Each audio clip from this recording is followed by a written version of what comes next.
Alex, il y avait eu 3 matchs rapprochés en une semaine qui étaient très importants pour savoir un peu où vous étiez. Oui. Là, c'est plus des matchs rapprochés, mais c'est des matchs face à des adversaires d'un autre pédigré qu'on pourrait presque qualifier de match de Ligue 1, en tout cas des adversaires que le SCO a affrontés ces 3, 4, 5 dernières années. Oui. Ça va encore te permettre, ces 3 prochains matchs, de savoir où en est ton groupe. Ouais, nous l'idée c'était de reconstruire un groupe, une dynamique. Aujourd'hui, c'est plutôt satisfaisant. Tous les matchs sont révélateurs. Donc aujourd'hui, on en est là. Il y a ce match d'Amiens qui se profile. Amiens qui est une équipe qui est construite pour jouer les tout premiers rôles, jouer la montée. Donc ouais, c'est un match important pour nous et face à un adversaire qui est très bon. Même si les victoires valent 3 points, battre Amiens ou Bordeaux, ça a une autre portée peut-être que battre Quevilly ou Concarneau. Aux yeux des... Pas à mes yeux en tout cas. Parce que je me souviens de la saison de Reims, quand Reims a fait une grande saison avec David Guillon à la tête de l'équipe. Il gagnait absolument tous les matchs contre les équipes qui étaient en dessous de la 10e place. Donc les victoires valent autant de points. C'est vrai que c'est peut-être un peu plus prestigieux aux yeux du grand public de gagner face à des équipes qui étaient en Ligue 1 récemment, mais pour nous ça a autant de valeur et ce sont des matchs aussi très difficiles. Donc non, nous on savoure toutes les victoires. Est-ce que tu t'attends à des matchs différents, des adversités peut-être plus fortes? Sur le mois d'octobre, on va dire, parce qu'effectivement il y a Bordeaux qui vient après, il y a Saint-Etienne, qui sont quand même 2 grands noms, qui sont plutôt bien classés, les équipes du top 10. Est-ce que tu t'attends à, au-delà de la valeur qu'aurait une victoire contre ces équipes-là, des matchs un peu différents, un peu plus difficiles peut-être? Moi je suis déjà dans l'idée de travailler avec mon groupe, de préparer mon groupe pour qu'on soit prêt face à... Pour répondre présent. On verra. Moi je prends les matchs comme ils viennent. L'adversité, c'est vrai qu'on peut s'attendre à telle et telle chose, mais tant que le match n'est pas commencé, on ne sait jamais. Il y a toujours beaucoup d'incertitudes. Donc moi par rapport à ça,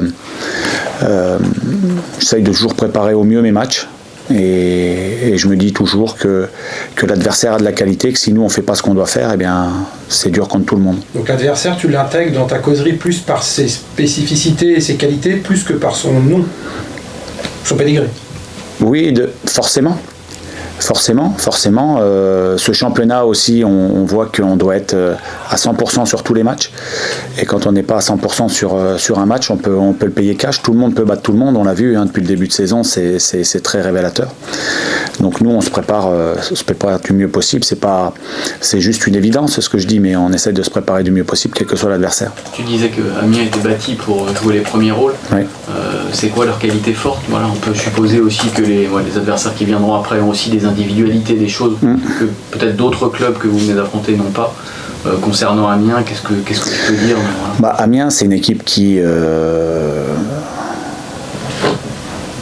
avec des individualités fortes. Quand je pense à Kakuta, quand je parle de Andy Carroll, ce sont des garçons qui ont joué vraiment au très très très très haut niveau. Donc on a une équipe qui est bâtie pour. Après c'est jamais évident de caracoler en tête dans ce championnat. Ils ont fait un super début. Ils ont des résultats en ce moment qui sont un peu moins bons, mais c'est une équipe qui reste redoutable. Sur le plan athlétique aussi? Le plan athlétique, oui, ils ont du gabarit, ils ont de l'engagement, donc nous ça va être l'une des clés de ce match-là. Sur ce plan-là, tu vas jouer sans Pierrick Capel ce week-end. Quelle problématique ça implique de jouer sans le capitaine déjà et un joueur qui emmène peut-être ses coéquipiers derrière lui dans certains domaines du jeu? Ouais, c'est un joueur important, bien évidemment, c'est le capitaine. Alors dans un groupe, il y a d'autres joueurs qui doivent prendre ce rôle-là. Déjà, on essaye qu'il n'ait pas qu'un seul joueur qui tire tous les autres, mais plusieurs. Donc on a plusieurs leaders dans ce vestiaire-là. À eux aussi de faire que l'absence de Pierrick ne se voit pas trop. Et c'est aussi la force d'un groupe. Évidemment que quand il y a 38 matchs dans l'année, on ne peut pas faire 38 matchs 90 minutes. Donc aujourd'hui, il est suspendu. Eh bien, le groupe doit faire avec et doit rester performant. Est-ce que tu sens un effet des 3 victoires consécutives là, dans l'expression de ton équipe, la confiance, l'ambition qui peut-être naît dans ton groupe, dans le fait d'être vraiment focus sur cette saison? On vous a beaucoup rabâché la saison dernière, les stigmates et tout. Est-ce que tu sens que l'histoire est vraiment pour le coup lancée, que cette semaine a peut-être servi à ça quand même? Oui, mais à juste titre, puisque passer d'une saison comme on a vécu l'année dernière à une nouvelle, c'était pas évident, avec un effectif où il y a 4 nouveaux joueurs uniquement. Donc ils ont souffert beaucoup l'année dernière. On est reparti. Aujourd'hui, on se remet en cause à tous les matchs. On se remet en cause à tous les matchs. Aujourd'hui, on est dans une phase qui est plutôt bonne. On a fait des contenus aussi qui étaient plus ou moins intéressants. Je trouve qu'il y a eu des très bonnes périodes, d'autres périodes où on a fait le dos rond, mais des très bonnes périodes. Donc on avance. Et aujourd'hui, c'est là qu'il faut être le plus vigilant. Il faut être le plus vigilant parce qu'on sort de 3 victoires et si l'objectif c'est de continuer, il faudra mettre toujours les bons ingrédients et pas croire que parce qu'on a gagné 3 fois de suite, ça va se faire tout seul. Bien évidemment que ça se fera pas tout seul et aujourd'hui, la mise en garde elle est là. Au fil de la semaine, comment s'est matérialisée cette vigilance? Tu parles des fois vigilants, il y a des moments dans la semaine où tu as dû être peut-être, tiens là, faut faire attention. Oui, c'est chercher à être exigeant avec les joueurs, parce que quand ça va bien, surtout pas se relâcher. Donc je trouve que la séance d'hier, elle était bonne. La séance de reprise, elle était pas aussi bonne que celle d'hier. Ce matin, c'était aussi bien. Donc voilà, c'est toujours être très très vigilant par rapport à eux, exigeant pour rester dans la bonne dynamique. Je reviens à ma question. Tu sens qu'il y a une ambition qui naît dans cette équipe? Que les joueurs sentent qu'il y a peut-être quelque chose à faire, qu'ils ont un certain niveau, qu'ils y voient un peu plus clair qu'en début de championnat sur leurs possibilités? Ouais, le fait de réussir à gagner des matchs, ça leur donne de la confiance, bien évidemment. Mais il faut s'inscrire dans la durée.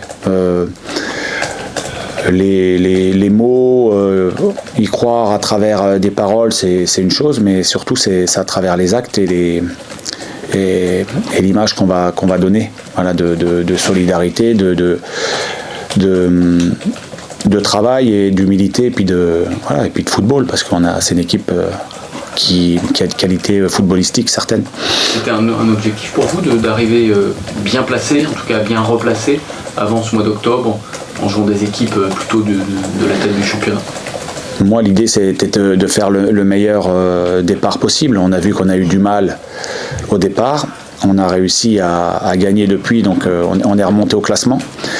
Mais je trouve que c'est toujours très très difficile de prévoir les choses, de faire un prévisionnel comptable. Je trouve que c'est très très très très difficile. Voilà, moi, je trouve que c'est un métier où on est toujours en train de s'adapter à tout un tas de paramètres, donc voilà, c'est ce que je fais au quotidien. Évidemment qu'on espérait au bout de quelques journées d'être plutôt dans la première partie du championnat, mais non, moi je le vis au quotidien sans me projeter très très loin. Tu t'étais interdit de parler de 9 points sur 9 dans cette semaine? Non, mais on sortait d'une victoire une défaite à Rodez qui nous a fait très mal. Alors forcément, envisager les 9 points, déjà c'était de répondre présent sur le premier match face à Bastia, qui aussi était en quête de résultats. Donc c'était un match difficile. On connaît le mental de cette équipe-là, donc on l'a fait. Et puis après, on a fait échéance après échéance. Et il y avait Zinedine qui était là avant toi. Comment tu juges son début de saison? Est-ce que tu t'attendais à ce qu'il arrive dans la rotation de cette manière? Comment tu juges tout ça? Encore une fois, c'est difficile de prévoir pour Zinedine. Il a eu tellement de galères les dernières saisons que c'est difficile. Aujourd'hui, on essaye de s'occuper de lui, de prévenir ses blessures, rééquilibrer ce qu'il y a à rééquilibrer, parce qu'il avait un problème aussi de déséquilibre à force d'être blessé, les compensations qu'il a pu apporter sur son corps. Voilà, donc nous, l'idée avec Zinedine, c'est de l'accompagner et puis de profiter de ses qualités, parce que c'est un bon joueur. Encore une fois, on s'occupe de lui tous les jours et on cherche à le faire progresser et surtout à ce qu'il soit valide. Je reviens sur Andy Carroll dont tu parlais, qui a un profil quand même assez atypique dans cette Ligue 2, international anglais, je crois qu'il a quelques sélections. Ouais, quel est ton regard sur lui? Il joue pas à tout, mais malgré tout, ça reste une tête qui dépasse un peu dans tous les sens du terme, pour le coup, dans un effectif en Ligue 2, quoi.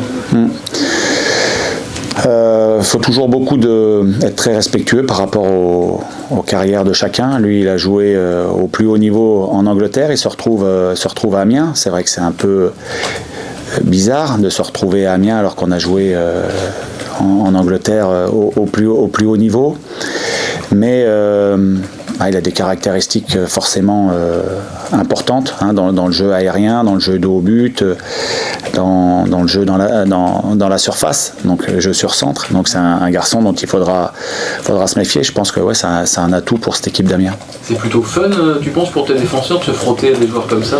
C'est vrai que quand on descend en Ligue 2, on se dit on va moins en voir en fait. Lui, c'est pas le profil moderne, mais malgré tout, Non, mais c'est bien de s'étalonner face à des joueurs de ce profil-là qui ont eu une très très belle carrière. Bien évidemment que pour eux, c'est aussi un challenge de pouvoir contrer ce joueur-là, au même titre que Kakuta, qui est un joueur de grand talent. Et je ne vais pas tous les citer, mais c'est vrai qu'il y a du talent dans cette équipe-là, donc il faut être méfiant. Par rapport à Loïs Diony qui est en forme actuellement, toi tu l'as remis dans le groupe l'année dernière après sa blessure, il est revenu, il y a eu tout l'été, puis il y a cette forme actuelle, ces coups durs, cette résilience, c'est des choses qui lui est déjà arrivées au fil de sa carrière. Est-ce que tu peux nous expliquer comment ça s'est passé, comment tu l'as vu revenir, et est-ce qu'il t'a bluffé par son état d'esprit? Est-ce qu'il a quelque chose de différent de ce côté-là, cette force mentale? Ouais, alors vous avez parlé de résilience, c'est sûr que lui, il est très bon dans ce domaine-là. Loïs, c'est un garçon qui a eu des galères et il a cherché à surmonter tout ça. Nous, notre rôle, c'est de l'accompagner, c'est de lui faire confiance. Il a fait sa rééducation en très très très très, très grande partie ici au SCO, donc on s'est vraiment bien occupé de lui l'année dernière, et je dis on, c'est le staff médical bien évidemment. Nous on l'accompagnait plutôt au niveau mental, qu'il ne se sente pas isolé, et puis il s'est retapé, il a fait quelques bouts de match à la fin, ce qu'il a pu faire, c'est 3 rentrées en jeu. Il y a une période très importante pour lui, c'est la prépa, où il a pas loupé une séance, il s'est accroché. Ça n'a pas toujours été évident pour lui pendant les matchs amicaux parce qu'il lui manquait certainement un peu de jus, mais cette période-là a été prépondérante dans sa réussite actuelle, et on est content, très content pour lui, très content pour le groupe aussi, parce qu'il nous ramène, ses buts nous ramènent des points, et maintenant l'idée c'est qu'il continue comme ça. Et mentalement, il était comment durant cette période? Parce que il y a des joueurs qui peuvent se morfondre. Lui, comment il était Il s'est jamais apitoyé sur son sort. Alors il y avait forcément des moments plus faciles que d'autres, mais c'est quelqu'un qui vit bien dans les groupes. C'est quelqu'un qui est apprécié du plus jeune au plus ancien. Il a cette qualité-là. C'est quelqu'un qui est bien avec tout le monde, qui sait interagir avec tout le monde. Donc je pense que le fait d'avoir fait sa rééducation ici, ça lui a fait du bien aussi, parce que je pense que c'est quelqu'un qui a besoin de contact. Un an plus tôt, il y avait eu une période aussi compliquée où il revenait d'un prêt très compliqué à Belgrade. Il lui avait été signifié qu'il fallait qu'il cherche un projet, le club ne comptait pas forcément sur lui, et finalement il était aussi revenu force d'abnégation. Est-ce que c'était une période un peu similaire dans le fait de remonter la pente? Est-ce que il y avait quelque chose de similaire, et comment ça s'était passé à l'époque aussi? Ouais, il revenait. C'est sûr que le club à l'époque cherchait à dégraisser, donc il faisait partie des joueurs sur le départ, mais c'est toujours accroché. L'année dernière, au moment où il se blesse, on a 8 points, et on est resté à 8 points à un bon moment aussi. On est resté très très très très longtemps à 8 points, donc ça veut dire qu'il a une importance. On avait 8 points au soir de Nice, on a eu la trêve internationale, il s'est blessé au genou là, lors d'un entraînement, et c'est vrai qu'on était resté longtemps. Est-ce que c'est un hasard ou pas? Moi je pense qu'il n'y a pas de hasard, donc il y avait aussi le fait qu'il ne soit pas là, ça avait aussi été préjudiciable à l'équipe. Un petit mot sur l'infirmerie, il n'y a plus grand monde. Il y a Sabanovic qui va réintégrer le groupe la semaine prochaine. Ok. Voilà, donc après. Tu en avais quelques-uns qui étaient ménagés? Ouais, ménagés. Ouais, j'avais 2 joueurs adaptés aussi. J'avais Joseph Lopi et j'avais Flo Hanin. voilà, on fait attention à eux, mais Il n'y a rien de. normalement ça devrait aller. Voilà. Mais on reste vigilant encore une fois. Mais je rebondis juste là-dessus sur une question, mais c'est vrai que c'est une période où il faut toujours être très méfiant parce que ça peut aller très vite, l'infirmerie se remplir ou se vider, mais actuellement tu peux aussi compter sur un effectif assez étoffé, tu as des choix à faire en tout cas. Ouais, j'ai des choix. Alors, on a de bons joueurs, j'ai des choix dans une équipe qui tourne, donc ça fait partie de mon rôle, de mon boulot. C'est mieux comme ça. En début de saison, on n'avait pas beaucoup de choix. Et aujourd'hui, on en a plus. Donc l'idée, c'est que la concurrence soit saine et que tous les joueurs se tirent vers le haut. Voilà, ça, c'est l'idéal. J'espère que ça va rester comme ça. C'est plus facile à faire des choix quand le groupe est complet et que l'équipe tourne plutôt que quand ça va moins bien. C'est différent ou c'est le même C'est différent. C'est différent. Plus facile, moins facile, je sais pas, mais en tout cas, c'est différent.